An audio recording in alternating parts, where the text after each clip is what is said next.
নমস্কার, বাড়ি মিয়া ছোটে মিয়ার মস্ত মলং ঝুম যে গানটা কালকে টিজার এসেছিল, আজকে গানটা কিছুক্ষণ আগে ড্রপ আউট করা হয়। তো গানটা কেমন লাগলো? কম্পোজ করেছে গানটা বিশাল মিশ্রা, গানটা গেয়েছে বিশাল মিশ্রা, অরিজিৎ সিং এবং নিকিতা গান্ধী।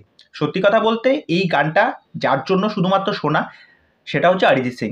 কেননা অরিজিৎ সিং রোম্যান্টিক কোনো গান হোক, দুঃখের গান হোক বা পার্টি ম্যাশআপ হোক, এরকম পার্টি ম্যাশআপের ক্ষেত্রে অরিজিৎ সিং এর ভোকাল মানে আলাদা টোনেই চলে যায়। তারপরে নিকিতা গান্ধীর মতো একজন সিঙ্গার রয়েছে।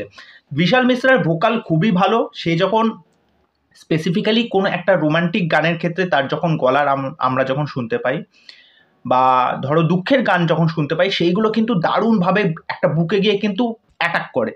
মানে সেইগুলো শুনে কিন্তু আলটিমেটাম চোখে একটা জল চলে আসে যে হ্যাঁ, গানটার মধ্যে একটা ফিল আছে, একটা দরদ আছে।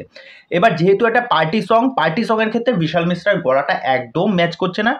যার জন্য গানটা শুনতে ভাল লাগছে তা সে হচ্ছে অরিজিৎ সিং। আর এখানে অক্ষয় কুমার এই বয়সে টাইগার শ্রফের সাথে যেভাবে হুক স্টেপ করে যাচ্ছে সেটা দুর্দান্ত লাগছে। অক্ষয় কুমারকে তো বরাবরই ভাল লাগে। এবার অক্ষয় কুমারের যে স্টাইল, যে সোয়াগ, আর টাইগার শ্রফ তো দুর্দান্ত ড্যান্সার। আর এই গানটা শুনতে শুনতে একটা প্রিভিয়াস একটা সিনেমার ভাইব পাচ্ছিলাম, সেটা হচ্ছে সাউথের সিনেমা RRR এর নাটু নাটু সংটা।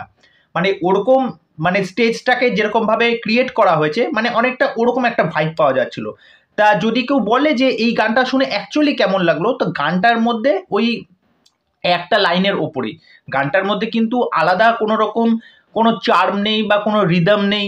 ঠিক আছে, শুধুমাত্র মিউজিক, বিট, এই বিষয়পত্রগুলোর ওপর বেশি জোর দেওয়া হয়েছে। মানে গানের মধ্যে যে আরও কিছু লাইন থাকলে জিনিসটা আরও ইম্প্যাক্ট করতো, সেই বিষয়টা কিন্তু এই গানের ক্ষেত্রে পেলাম না। তো ওভারঅল এখানে যে মানে অক্ষয় কুমার এবং টাইগার শ্রফের যা পারফরমেন্স দেখতে পাচ্ছি, এবং শেষে গিয়ে আমরা সোনাক্ষী সিনহাকে দেখতে পাচ্ছি। তো সোনাক্ষী সিনহা জানি না, এটা মনে হয় শুধুমাত্র এই এই গানটার ক্ষেত্রেই মনে হয় একটা স্পেশাল অ্যাপিয়ারেন্স। তা যাই হোক, গানটা মোটামুটি ঠিকঠাক লেগেছে। তা এই বিষয়ে তোমাদের কি মতামত সেটা অবশ্যই আমাকে জানাও, যারা টাইগার শ্রফের ফ্যান আছো বা অক্ষয় কুমারের ফ্যান আছো। তা চলো, আজকের ভিডিও এখানেই শেষ করছি। পরবর্তী নেক্সট ভিডিওতে আবার দেখা হবে। আর চ্যানেল এসে আমার চ্যানেলটাকে সাবস্ক্রাইব করে দিয়ে আমার সাথে এইভাবে পাশে থেকো, সাথে থেকো। টাটা।